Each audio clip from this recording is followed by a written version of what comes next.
Mbote bozo na biso na 4 coins monde entier toza penda nesengwa représenter bino émission à lelo entretien à lelo yambi pona bino porte-parole ya Union pour la nation congolaise boyebi yango président na bango Vital Kamerhe a signé qui accord à Genève, mais peu après base na ndenge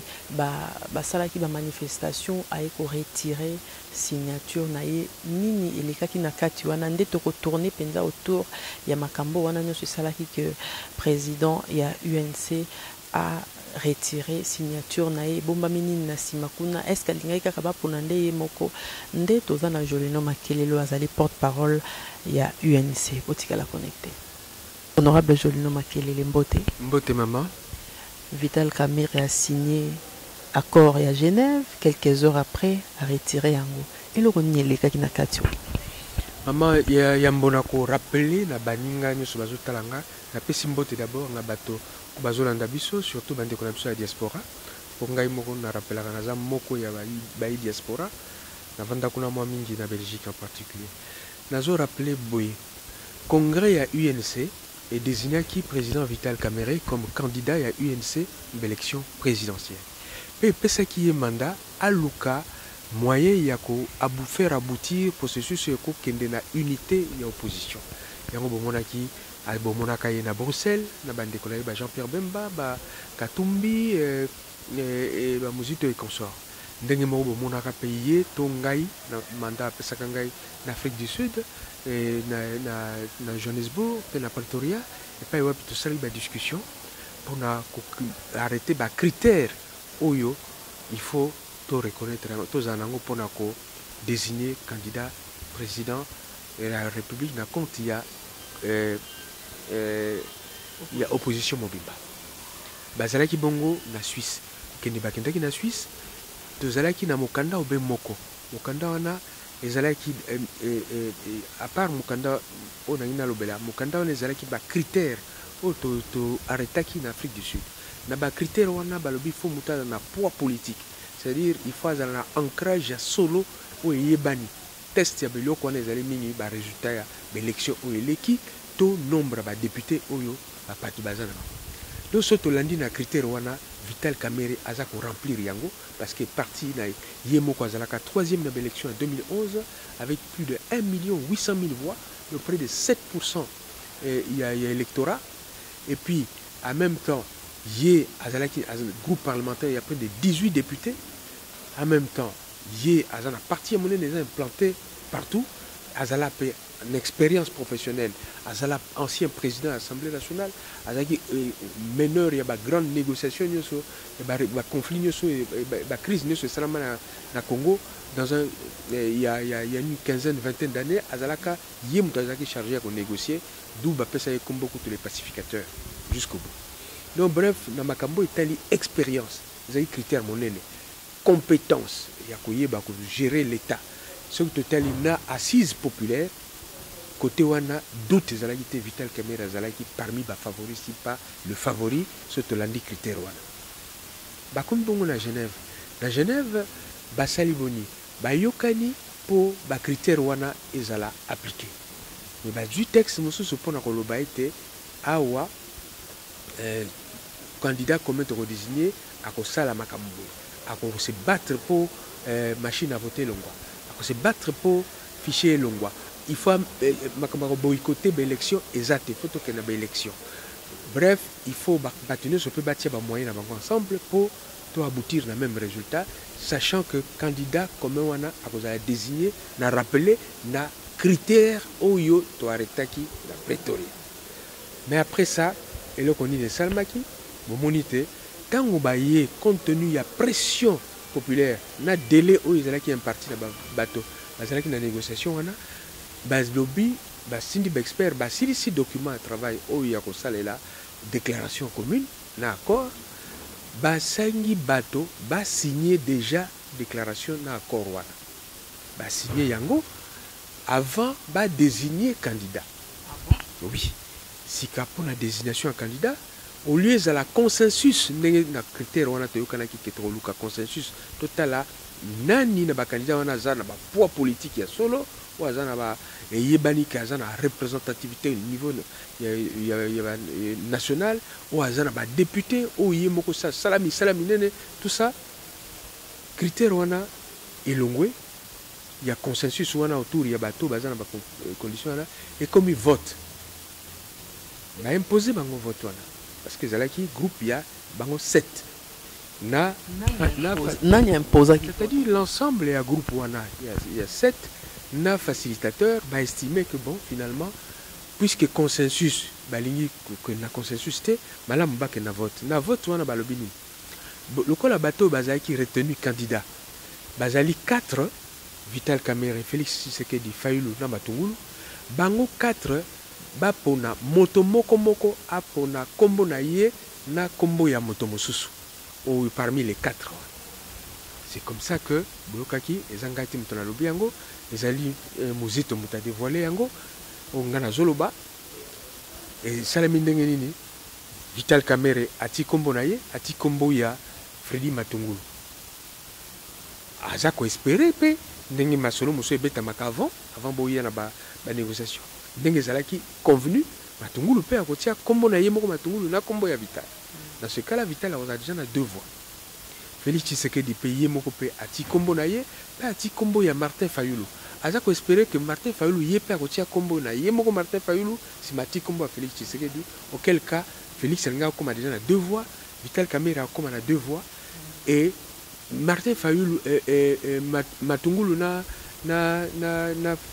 Fayulu banga batika la chacun la voix moko. Mais surprise parce que vote et banaki nango après Matungulu au lieu a voté tant Kamerhe a voté pour naie au lieu a voté pour na Kamerhe a voté pour Fayulu a voté pour naie moko mais au lieu deuxième choix a voté pour na Félix a voté pour Matungulu. Donc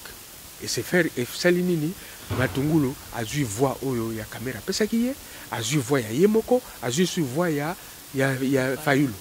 Fayulu a dû voir ya yemoko a dû voir Félix a dû voir ya Matungulu. Donc bimi bangomi balé ba bimi sikoyo lokola ba les premiers les 2 qualifiés pour ba ya kokutana na ba les 7 nyoso ba kutana ba vanda bango 7 mais pour la deuxième ezala quoi deuxième tour c'est-à-dire ba ko statuer kaka sur les 2 au bazwa qui les meilleurs résultats. Commis trop tard c'est-à-dire bato nyoso baza mayele ezala Félix ezala nini ba constater que je moko salami wana la mandenge nini boyokana ki déjà malamu boleki na vote boso kezaki Vital Kamerhe bino ngabo contestant to lobby boye soko landi critère ba critère na rappeler critère wana foza na poids politique makasi c'est-à-dire ozana ba base ya solo na kati ya Congo we yebani batno so mona ke soko ti drapeau ya UDPS na Mbujima na Idiofa romona OK kuna romona drapeau yo OK na Bulungu romona drapeau ya UNC OK na Matadi romona drapeau ya UNC OK na Mbanzangu romona drapeau ya UDPS mais ils ont ba parti mususu ba tikali wana soko OK na bamboka wana romona bango te na lobby zilanga donc so to landaki critère wana ya consensus elinga osalama autour ya bato yo ba remplir ba critère to arretaki na Pretoria bango nyonso ba égoïste ba boy na bango consensus batango bato ba boy consensus et koyeba na sima pourquoi bato balingaki te consensus wana esalema na bayo batikalaki bango baza ko imposer balobi boke na vote donc bazalaki masolo c'est betamaki nango de sorte que bato bayebaki que Félix Tshisekedi ni Kamerhe moko na bango olekate parce que bango bayebite masolo ndenge leki entre candidat Fayulu candidat Matungulu na bato mosusu basengaki ke vote bakena vote babosana makambo consensus résultat vous pouvez imaginer vraiment Fayulu Félix a bima na voix moko oya ye moko Kamerhe na voix moko ya ye moko bongo Matungulu aleka bango nyonso baza ba candidat président mama na lobby soko tali na assise wana. C'est question il y a bonne foi tout le bango tout les cas mais ce qui est vrai c'est que tant que makamone leki ba dirigeant na biso ngana parler pour la UNC président Vital Kamerhe à prendre acte ngamoko na leka ki na radio pendant le bas, de prendre acte, il y a désignation, il y a Martin Fayoulou comme candidat commun et opposition. Puisque le président Nanga a signé qui Mokanda, mais il a rappelé, a signé Mokanda avant vote. Donc Mokanda wana baye kakababakisi kombo, et ça qui déjà signé, baye kotia kombo ya moto et babimisi, baye kobakisande kobakisa. Mais documents là qui déjà signé, sans combo. De prendre de manière élégante, président, à prendre acte, puis à l'obit de encourager, d'où sens la déclaration dans la salle qui, dans la radio, dans l'obit de accompagner jusqu'à ce que tu obtiennes un résultat. Mais justement, question mutuna nde yangoana. On a ni Vital Kamerhe mona qui complot wana kaka na tango wana te a dénoncer kia. Non, c'est-à-dire Masolo Moussou Césali. On va découvrir encore. Tango Masolo et Sil Nabutu.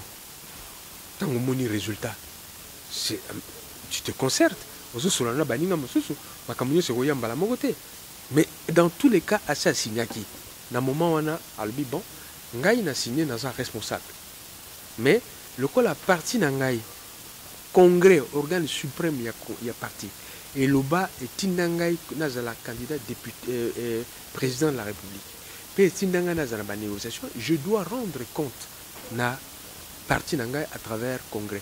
Il y a qui en tant que leader, tu es en train de à tout qui parti que azo kende pour un candidat. Bo pesi mandat bo bagi ba ko na moto moto c'est moko akowe ko zala yeto yete. Oui mais attendez, le problème ceux qui azala qui désigné quoi qu'il arrive Vital Ngai bisa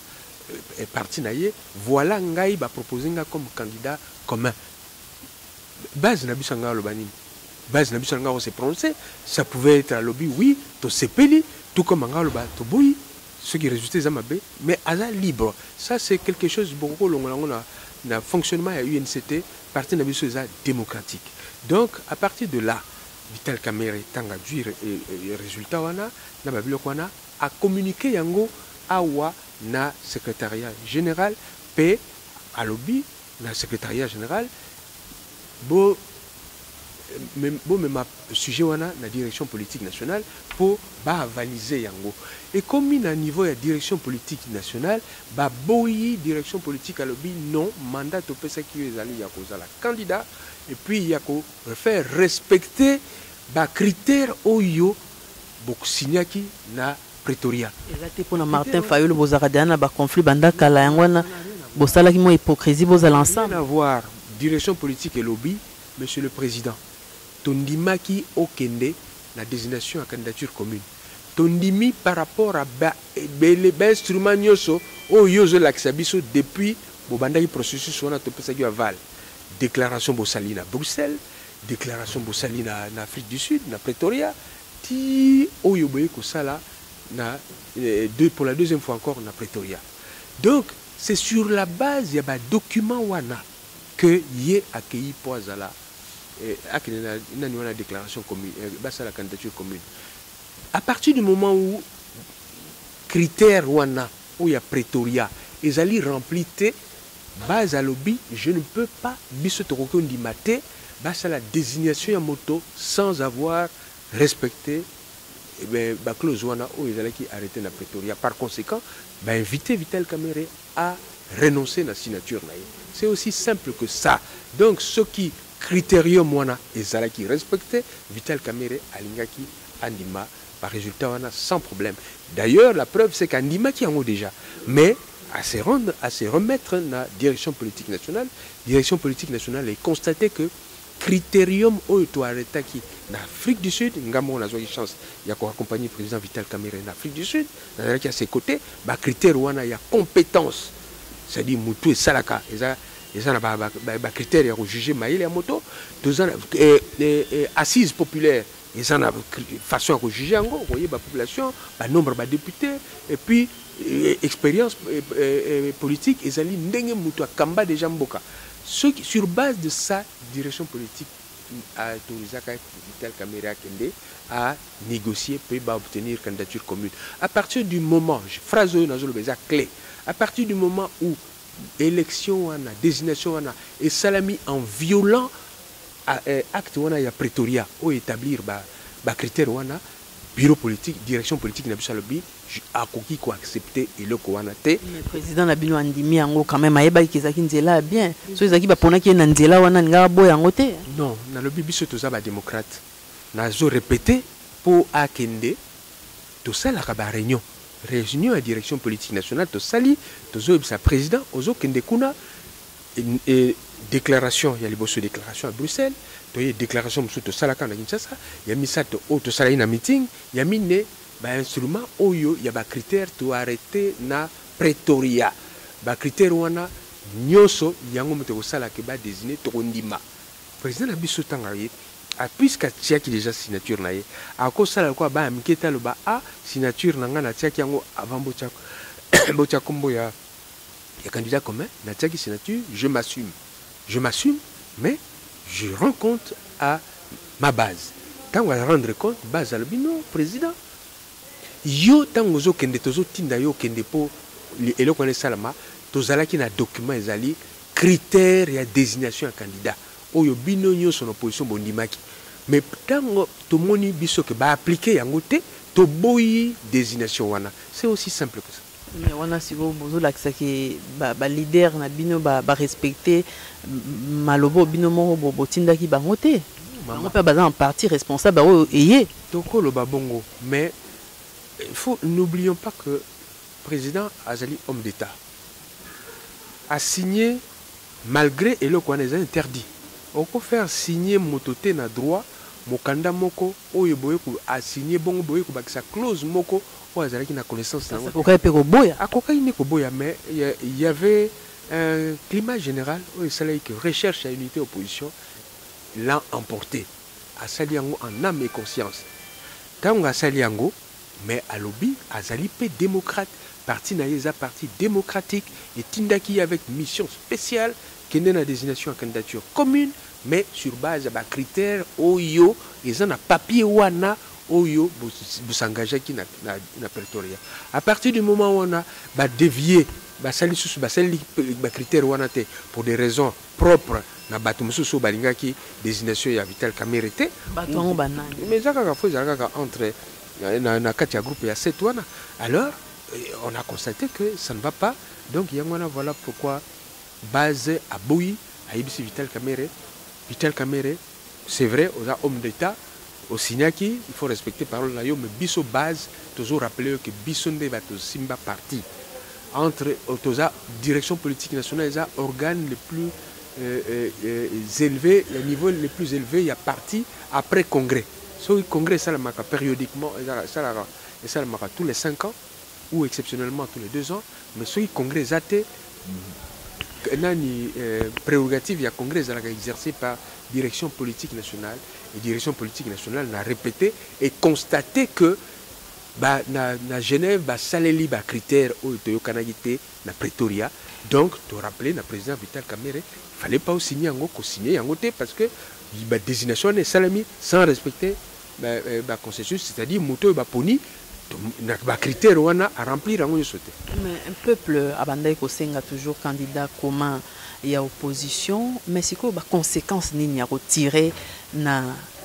retrait à signature à Félix Tshisekedi na Vital Kamerhe.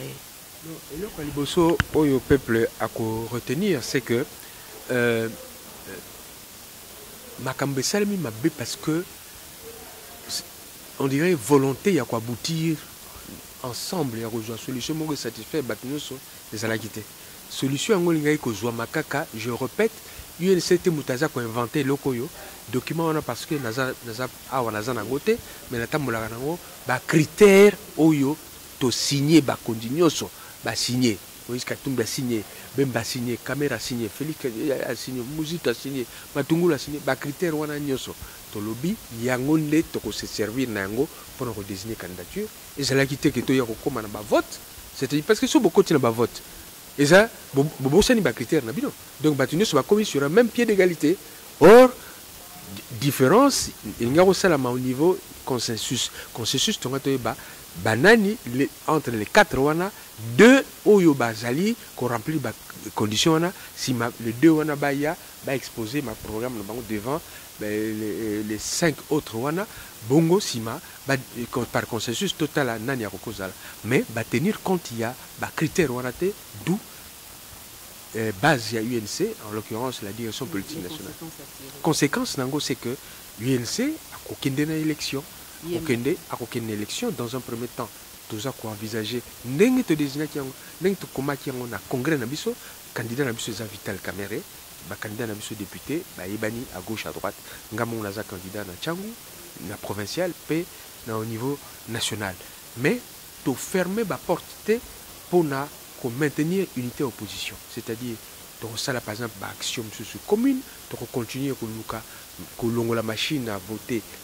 to sala ba action commune s'il faut to sala ba marche ville morte to sala ngo ensemble s'il faut tokende ko sangisa ba force na biso on a ba témoin ya opposition biso banso to sala yango donc bref tozo ke na sens ya unité mais eloko moko nazo rappeler bino tozo zila parce que tozana ne bandeli sûrement toyo ki bande kona biso ya UDPS bango pe bazana même position sûrement ba passerelle les rozala pour tout la ndenge to ko approfondir démarche wana unitaire et opposition encore mais on rappeler bino kaka ke biso même so to ndima ba sondage wana te mais ba sondage ni so bimi et pesaka jamais Shadari likolo ya Kamerhe ou likolo ya Félix Tshisekedi. Ndenge bokei déjà de manière dispersée ba voix pe kabwani Shadari na FCC na ya tondisaki stade Tata Raphaël akoki pe gagner bino na ba élection. Kinshasa ezali na 10 millions sur 12 millions d'habitants. Alors ata ba komi ko kosa stade ndai mbojima et pas tondisi stade. Atondisi ba supporter à Sangabalende. Supporter à Sangabalende. Mais si na Kinshasa biso to va to ba Kinois stade Tata Raphaël c'est tout au benga stade Roi Baudouin kala stade Tata Raphaël les ali stade où ils ont la capacité il y a contenir 40 grand maximum 40 000 personnes na 40 000 personnes wana ba vandi à supposer que tu l'obito télémisali sur 5 000 na pelouse ça fait 45 maman si que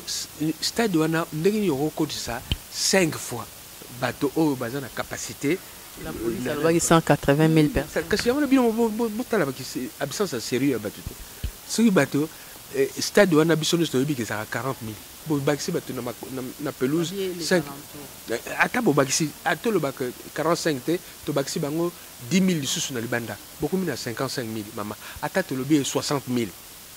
mais 60 000 oh bozo fout mbongo ba 10 000 francs bato bazo ganga balobi toyeli mbongo na biso toyeli Shadari te toyeli mbongo na 10 000 na biso toyeli Shadari te toyeli 10 000 na biso bomona ba image bino mo bato bazo landa bo bengisi ba bus 5 ofele bo yebisi tina ba fonctionnaire baya batika musala baya mais c'est grave à moyen à l'état mais surtout bango Kinshasa zana so 12 millions vraiment au Québec tolo yo parti aux na pouvoir 12 millions au ben ici 100 000 c'est donc même pas 10% 1% mais c'est grave or bango lokola bazangi bato so toti limite la bango yangwana na Kinshasa so to kabela bango to lo bana ata ba 100 000 so to lobito kabela bango 30 000 o ba yolanda ba 10 000 ba tikela na 70 000 sympathisants sur 12 millions. Donc, on va battre Bino. C'est impossible. Alors, je le nomme Makelele, to comme na souka penza il y a émission na biso, mais na ligne na pesa télé tchango pesa occasion au s'adresser d'abord na opposition, ensuite na bana mboka ba otalo à travers le monde pour bana mboka bazali vraiment déçus na comportement opposition, bazali na posa pour na belle motomoko bokomi ko panzana message nini ko rassurer bango. Et là on a resenga liboso ko yebisa liboso bande ko nanga opposition. Biso banso tozaki na espoir wana te mbalo yo to koma penza na désignation ya candidat de manière consensuelle. C'est-à-dire biso no totali to vani penza to lobi nani kati na biso penza a ko remplir. Mais consensus wana to lobaki yango to kotana esprit à ko respecter ba texte. Respect à texte ngilo banini tant to kei na Afrique na Belgique tant toye na Kinshasa to sali ba texte to ke oya suka na Pretoria en Afrique du Sud to arrêter ba critère nani po bima candidat ya commun ya opposition to remplir ango parmi ba critères nazo rappelé balobi faut assise pour les documents ezali signé par Katumbi Bemba Kamere Félix Tshisekedi Matungulu Muzito etc. na Fayulu et lobby boy clairement pose à la ba désigner au candidat commun il faut tenir compte il y a